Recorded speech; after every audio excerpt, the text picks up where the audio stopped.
Episode 87 plane crash. अंधेरी गली में एक लड़की बार के सामने खड़ी थी। उनके सामने एक लग्जरी कार आकर रुकी। एक अधेड़ उम्र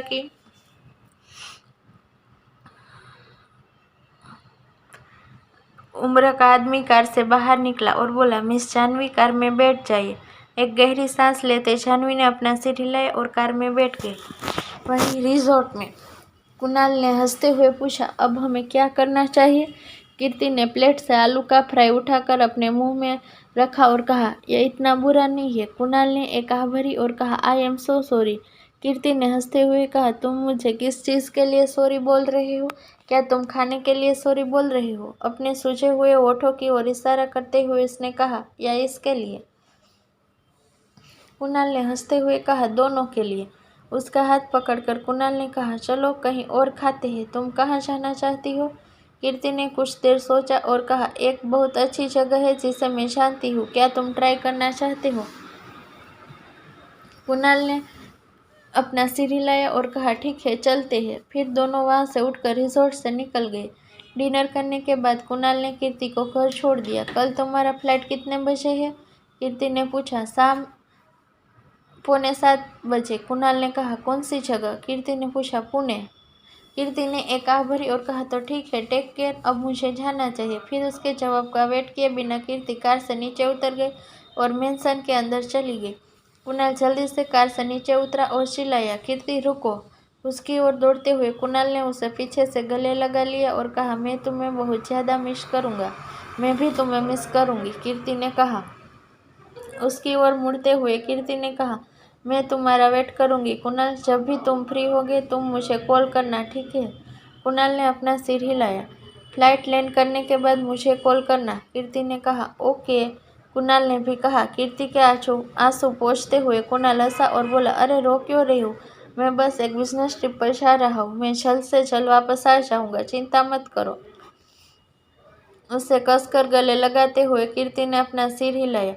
उसके माथे को चूमते हुए कुणाल ने कहा, अब अंदर जाओ, घर पहुंचने के बाद मैं तुम्हें फ़ोन करूंगा। कीर्ति ने सिर हिलाया और बेमन से अंदर चली गई। वहीं सिंघानिया पैलेस। अन्ना वैशाली आज थोड़ा बिजी है, इसलिए वह हमारे साथ नहीं आ पाएगी, आराध्या ने कहा। अंबिका ने हंसते हुए कहा, हो सकता है कि वह मिस्टर सिद्धार्थ के साथ बिजी हो। आराध्या हंसने लगी और कहा, हो सकता है। तुम बाहर जाना चाहती हो या फिर नहीं, हम घर पर रहकर ही बात करते हैं, अंबिका ने कहा।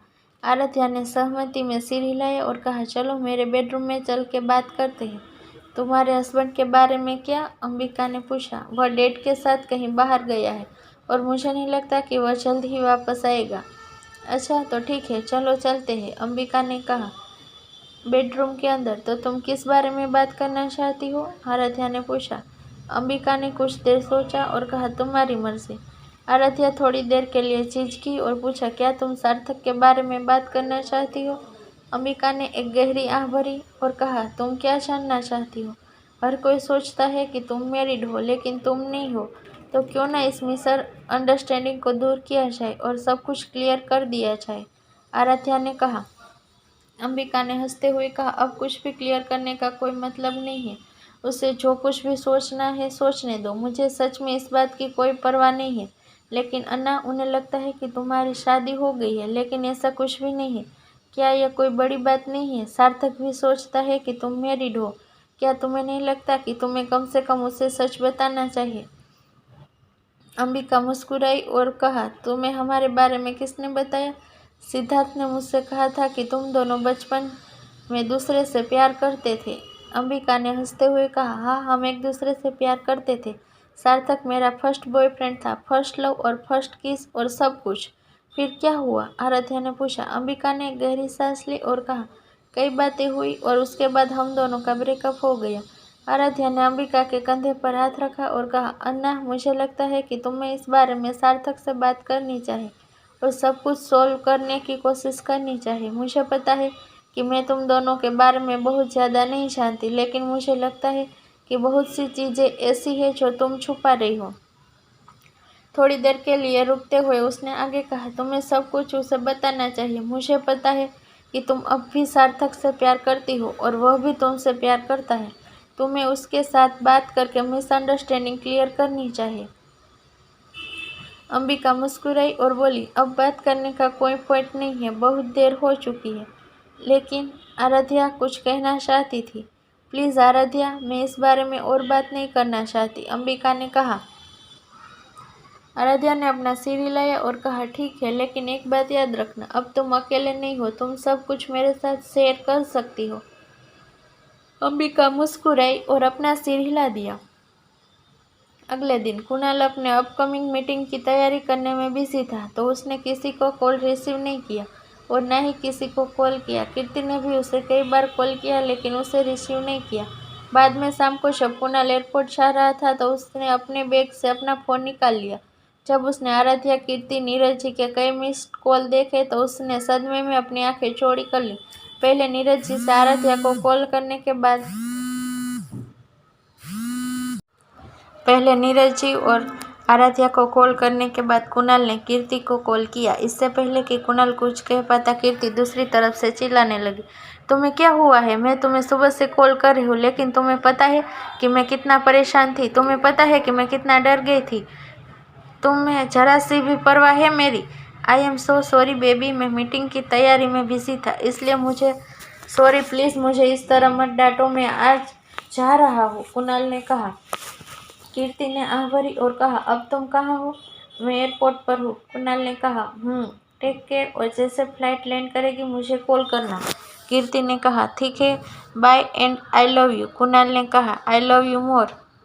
कॉल कट करने के बाद कुणाल के फ़ोन पर एक असिस्टेंट का कॉल आया। अपने असिस्टेंट से कुछ देर बात करने के बाद उसने फ़ोन अपने बैग में रख लिया। सब कुछ ठीक था, लेकिन अचानक एक न्यूज़ ने सबको डिस्टर्ब कर दिया। मुंबई से पुणे आने वाली फ्लाइट टेक ऑफ करने के कुछ देर बाद ही क्रैश हो गई। बोर्ड पर 60 लोग सवार थे, जिनमें 50 पैसेंजर और 10 फ्लाइट अटेंडेंट थे। फ्लाइट में मौजूद सभी लोगों को डेड प्रोनाउंस कर दिया गया था। प्लेन क्रैश की न्यूज़ जंगल में आग की तरह फैल रही थी। पैसेंजर के फैमिली मेंबर एक बार अपने चाहने वालों को बारे में जानने के लिए एयरपोर्ट पर जमा हो गए थे। लोग मायूस होकर रो रहे थे और चिल्ला रहे थे। वहीं जब कीर्ति ने प्लेन क्रैश की खबर देखी, तो वो बेहोश हो गई। कुणाल वह बड़बड़ाई। तभी सिद्धार्थ रूम के अंदर आ गया। जब उसने अपनी बहन को इस हालत में देखा, तो वह जल्दी से उसकी ओर दौड़ा और पूछा, कीर्ति क्या हुआ? जब सिद्धार्थ ने उसके कंधों को छुआ, तो उसने महसूस किया कि उसका शरीर कांप रहा है।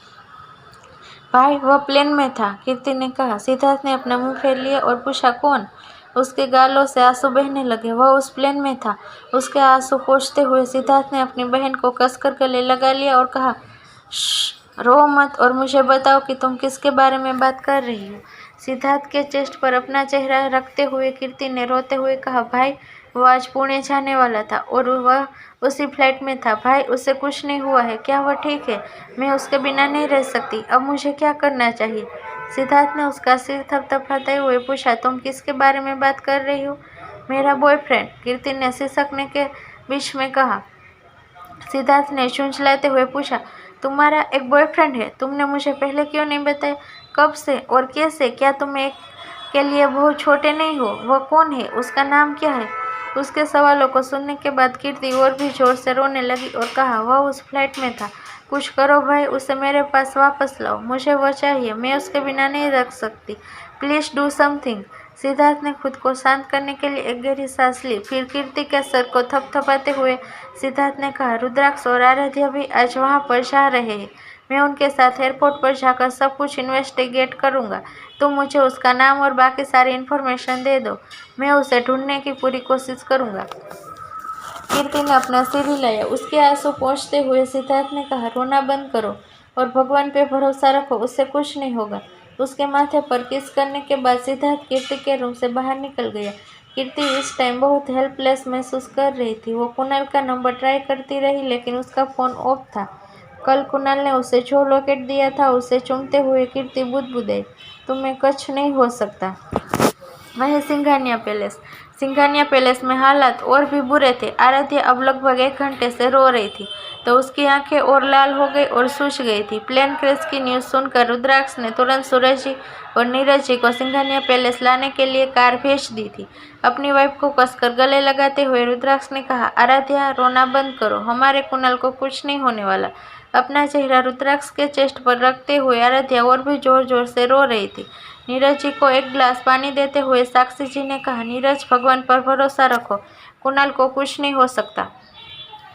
नीरज जी ने भी कुछ नहीं कहा। रुद्राक्ष कुणाल को। आराध्या बोली, काम डाउन आराध्या, इस बारे में ज्यादा मत सोचो, मैंने कहा ना, कुणाल को कुछ नहीं होगा, वो जरूर ठीक रहेगा। जल्द ही सार्थक और सिद्धार्थ भी सिंघानिया पैलेस पहुंच गए। एयरपोर्ट अथॉरिटी हमारे साथ कोऑपरेट करने के लिए तैयार है, हमें जाना होगा, सिद्धार्थ ने कहा। रुद्राक्ष ने अपना सिर हिलाया और कहा, मैं सब कुछ इन्वेस्टिगेट करने के लिए एयरपोर्ट पर जा रहा हूँ, इसलिए एक अच्छी लड़की बनो और एक अच्छे बच्चे की तरह रोना बंद करो। मुझे अभी भी लगता है कि कुणाल को कुछ नहीं हुआ है और वो एकदम ठीक है, इसलिए मुझ पर भरोसा करो, मैं उसे जल्द ही वापस ले आऊँगा। अपना सिर ऊपर उठाते हुए आराध्या ने उसकी ओर देखा और कहा, आप मुझसे प्रॉमिस कीजिए कि आप उसे वापस ले आओगे। रुद्राक्ष ने एक आह भरी और कहा, अच्छा बनो, मैं जितनी जल्दी हो सके वापस आऊँगा। अंबिका और अंशिका की ओर मुड़ते हुए रुद्राक्ष ने उन्हें उसकी देखभाल करने का इशारा किया। दोनों ने सहमति में सिर हिलाए। आराध्या के हाथों को किस करते हुए रुद्राक्ष ने कहा, रो मत, सब ठीक हो जाएगा। जब आराध्या ने अपना सिर हिलाया तब रुद्राक्ष सार्थक और सिद्धार्थ के साथ सिंघानिया पैलेस से एयरपोर्ट की तरफ निकल गया। नीरज जी भी उनके साथ जाना चाहते थे, लेकिन रुद्राक्ष ने उन्हें रोक दिया और आराम करने के लिए कहा। कार के अंदर वे कह रहे हैं कि कोई नहीं बचा, सार्थक ने कहा। रुद्राक्ष ने कहा भरी और अपना सिर हिलाया। सिद्धार्थ ने गहरी सांस ली और कहा, वह कितना अच्छा लड़का है, भगवान उतना क्रूर नहीं हो सकता, मैं अपनी वाइफ को इस तरह नहीं देख सकता, रुद्राक्ष ने कहा। सिद्धार्थ ने अपनी बहन के बारे में सोचते ही आह भरी। वहीं एयरपोर्ट के एंट्रेंस पर मीडिया वाले और लोगों की भीड़ लगी हुई थी, इसलिए रुद्राक्ष और बाकी सब एक सीक्रेट वीआईपी एरिया से एयरपोर्ट के अंदर चले गए। Mister Singhania, thank you for coming, manager ने कहा। रुद्राक्ष ने सिर हिलाया। जब मैनेजर ने रुद्राक्ष के पीछे 2 और पावरफुल आदमी को खड़ा देखा तो उसने सदमे में अपनी आंखें चौड़ी कर ली और उसने जल्दी से अपना सिर नीचे किया और कहा, mister Malhotra, mister Mittal, sorry, मैंने आपको नोटिस नहीं किया। सिद्धार्थ और सार्थक ने अपना सिर हिलाया। मैं जानना चाहता हूँ कि कुणाल कपूर ने प्लेन में बोर्ड किया है या नहीं, रुद्राक्ष ने पूछा। जरूर sir, please follow me, manager ने कहा। आगे इस स्टोरी में क्या होता है, क्या कुणाल को कुछ हुआ है या नहीं, क्या कुणाल बच पाया होगा इस प्लेन क्रैश में, जानने के लिए सुनते रहिए my hearts belongs to you only on my channel. तब तक के लिए बाय बाय।